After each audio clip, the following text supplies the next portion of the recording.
밀하게 말씀을 나눕니다. 오늘 4강입니다. 나는 의의 본성으로 다시 태어났다.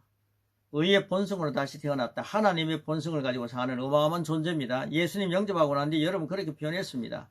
이걸 가지고 살아야 하는데 십자가 완성을 통해서 주님이 해놓으신 것을 누리면서 살아갈 때는 나는 죄인입니다. 그럼 용서해 주세요.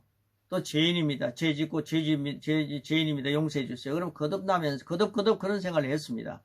그럼 내가 죄를 지을 수 없는 하나님 본성을 가지고 있구나. 나는 새로운 피조물이구나. 이 사실을 기억하면서 전진할 때에 여러분이 믿으면 풍성하게 자라게 되어 있습니다. 그리고 변화가 여러분의 것이 되는 거죠. 자, 세 가지 조건에 대한 정리입니다. 첫 번째, 율법적인 조건은 예를 들어 치유나 부유를 말할 때 내가 하나님께서 나를 고쳐주실 거야. 어떻게 이루어질지는 알 수 없지만 내가 이렇게 헌신하고 열심히 교회에서 예배드리고 섬기고 있으니까 봉사하니까 하나님께서 날 고쳐주실 거야. 내 공로가 들어가니까 날 고쳐주실 거야. 그리고 하나님이 나를 부유하게 하실 수 있어. 내가 열심히 하나님을 위해서 살지 않냐. 그럼 하나님 봐주실 거야 하면서 고군분투하면서 신앙생활을 합니다. 이게 바로 접근하는 율법적인 접근 방법입니다. 그럼 얼마나 피곤하겠습니다. 이 종교생활 때문에요. 많은 젊은이들이 교회를 등지고 떠납니다. 그런데 참 위험합니다. 율법적인 접근 방법은요. 바리새인과 서기관들이 율법적인 접근 방법으로 성경을 풀어가다가 자기들도 하나님 나라를 가지 못하고 가는 사람을 막고 있다고 했습니다. 이것이 참 율법적인 접근 방법의 아주 위험한 요소입니다. 두 번째는 십자가의 완성으로서의 접근입니다. 하나님께서 예수님을 채찍에 맞게 하심으로 말미암아 내 모든 치유에 대한 값이 치러졌다. 나는 아플 필요가 없다. 내가 아플 때 나는 예수 그리스도께서 채찍에 맞으심으로 내가 나았다고 말씀을 선포하면서 믿음으로 치유를 취함으로 아픈 곳에서 빠져나오는 것이다. 또한 나는 가난할 필요가 없다. 예수님이 부유하신 분이시지만 우리를 위하여 대신 가난하게 되시기 때문에 내 가난의 값은 이미 예수님이 치르셔서 나는 더 이상 가난할 필요가 없고 실패할 필요가 없다라고 접근하는 것입니다. 그런데 십자가의 완성에서 한 단계 더 나아가 이제 십자가 완성으로서는 내가 믿으면 된다. 그러나 내가 할 일은 별로 없다. 내가 하는 일은 별로 없습니다. 믿으면 됩니다. 그러나 한 단계 더 나아가 새로운 피조물로서 접근하는 것은 예수님이 부활하셨죠. 이 무슨 말입니까? 새롭게 죽음에서 일어나셨습니다. 부활에서의 새로운 피조물, 즉 나는 새로운 본성을 갖고 일어났기 때문에 신성한 건강으로 산다. 나는 부유한 자이다. 나는 하는 일마다 승리한다. 라고 인식하는 것이 나는 어마어마한 존재로 살아가는 존재이기 때문이다. 하나님의 본성을 갖고 하나님의 자녀로 살기 때문이다. 라고 하는 인식하는 방법이죠. 자, 이것은 하나님이 꿈꾸던 하나님의 자녀들의 모습입니다. 여러분의 자녀가 이렇게 담대하게 살아가는 걸 보면 얼마나 부모님 마음이 흐뭇합니까? 우리 하나님께서도 이렇게 사는 모습을 보시면서 이렇게 사는 사람을 꿈꾸셨습니다. 그 구약이나 신약이나 리더들 보십시오. 이 일이 이미 이루어졌기 때문에 가능한 것입니다. 이미 이루어졌습니다. 어디서 이루어졌습니까? 예수님께서 다 이루어 놓으셨죠. 자, 말씀을 순종하는 것, 그리고 말씀으로 행하는 것, 이것에 대해서 잠깐 여러분들 시간을 함께 갖겠습니다. 말씀을 순종한다는 것과 말씀으로 행하는 것은 같은 것 같지만 차이가 있습니다. 예를 들면 율법이 너는 도둑질하지 말라고 말하고 있기 때문에 죄의 본성을 가진 구약시대 사람들이 율법을 범하고 싶은 마음이 있죠. 남의 물건을 보니까 너무 탐스러운 게 있거든요. 그걸 살짝 가져가면 되는데 남의 물건을 훔치고 싶은 욕망이 마음에서 들끓고 있습니다. 그런데 행동을 억제하는 거죠.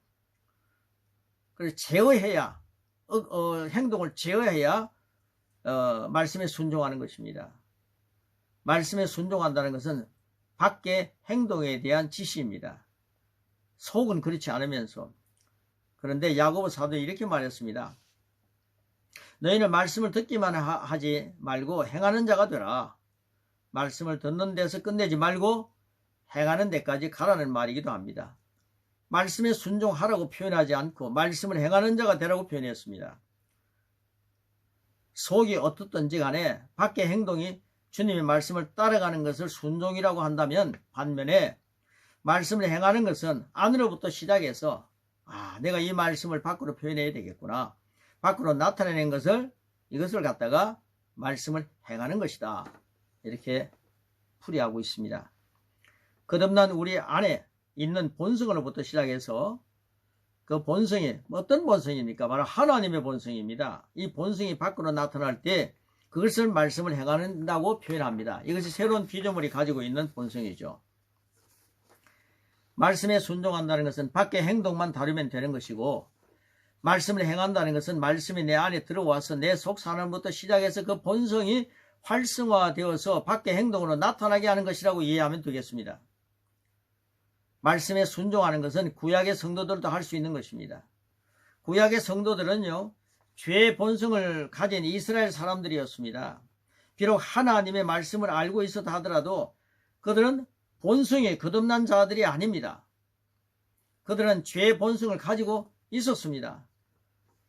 우리가 새로운 피조물을 이야기하면서 이런 본성을 잘 이해하게 하기 위해 사람 모양으로 표현할 때 죄의 본성이 있는 거듭나지 않은 사람을 까만 사람으로, 그리고 거듭난 사람은 본질적으로 의의 본성을 가지고 있어서 황금색, 그 노란 사람으로 표현을 합니다.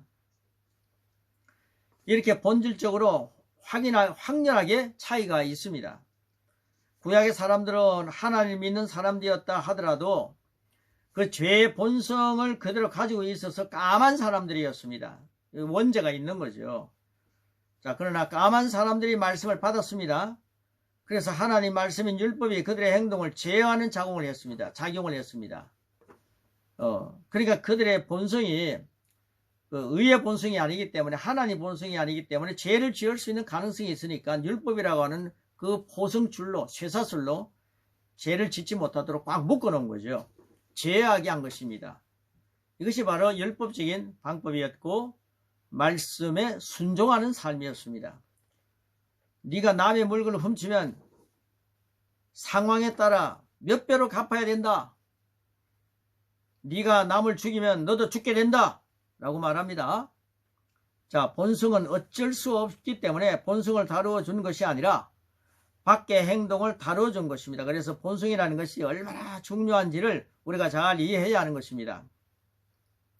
본성이라는 것은 개하고 늑대가 아주 어릴 때는 별로 차이가 없어 보입니다. 그런데 늑대는 야생의 본성을 가지고 있죠. 개는 하나님께서 원래 사람 주변에 살도록 만드신 굉장히 충성스러운 친절한 동물입니다. 생긴 것은 비슷하지만 본성이 다릅니다. 만일 우리가 늑대를 개와 같이 집에서 키운다면 어릴 때는 강아지와 별 차이가 없겠지만 자라면서 본성이 나타나 언젠가는 이웃집 병아리를 잡아먹게 될 것입니다. 여러분, 늑대가 밖에 나가서 남의 집 병아리를 잡아먹을 때 배가 고파서 그런가 보다 하고 매일같이 고기를 배불리 먹도록 준다 해도 시간이 지남에 따라 자랄수록 본성이 강해지고 점점 나타나게 되어서 결국에는 다시 이웃집 병아리를 잡아먹을 수밖에 없을 것입니다. 배가 고파서가 아니라 본성이 그런 것입니다. 본성은 성장할수록 더 나타나게 됩니다. 구약의 성도들은 죄의 본성을 가지고 있었습니다. 예수 믿기 전에 사람들이 바로 그런 것이죠. 그렇기 때문에 하나님께서는 그의 행동을 제어하는 작업이 필요했던 것입니다. 자기 마음대로 죄의 본성대로 살아가게 되면 사회가 엉망진창이 될 것이기 때문입니다. 그래서 야생의 본성이 강한 늑대를 집에서 키우면서 문제를 안 일으키고 잘 데리고 살 수 있는 방법은 뭐죠? 묶어놓는 것입니다. 사슬로 묶어놓아서 아무데도 못 가게 제어하면 됩니다. 그렇게 하면 큰 문제 없이 늑대도 데리고 살 수가 있죠. 바로 구약의 율법은 죄의 본성을 가진 사람들에게 쇠사슬과 같은 역할을 하는 하나님의 제어하는 작업이었습니다.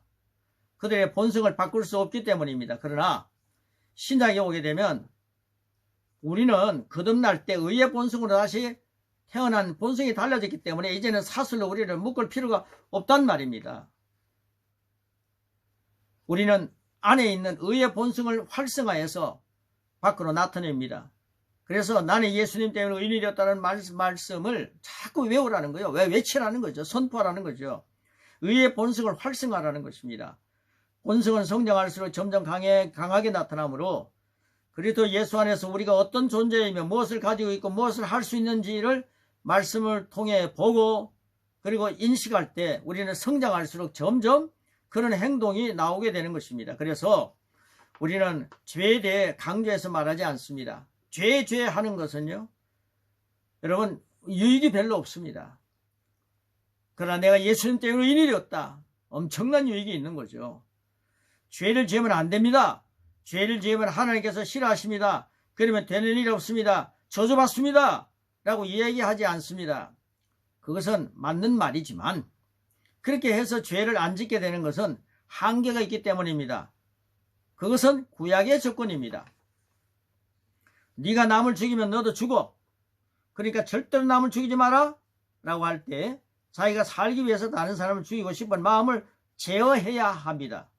그런 선택을 할 수밖에 없죠. 그런데 이제 신약에 오게 되면 우리는 그리스도인 안에 무엇이 있는지를 말해주고 있습니다. 그리스도 안에서 내가 무엇을 가지고 있는가? 그리스도 안에 무엇이 있는가? 너는 의로운 본성을 가지고 있어. 죄가 너를 주관할 수 없어. 의의 본성이 내 안에 있잖아.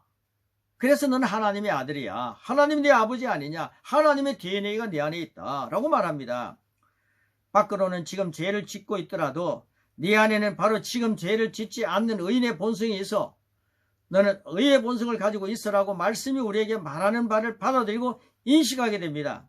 그러면 내게 의의 본성이 있구나. 그러니까 나의 이런 행동은 마땅하지 않는데 내가 왜 이렇게 아직도 이런 행동을 할까? 이상하네.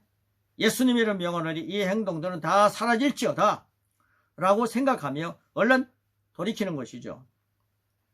그리고 말씀을 또 들여다보면서 나는 의인이야. 나는 바른 일을 할 수 있어.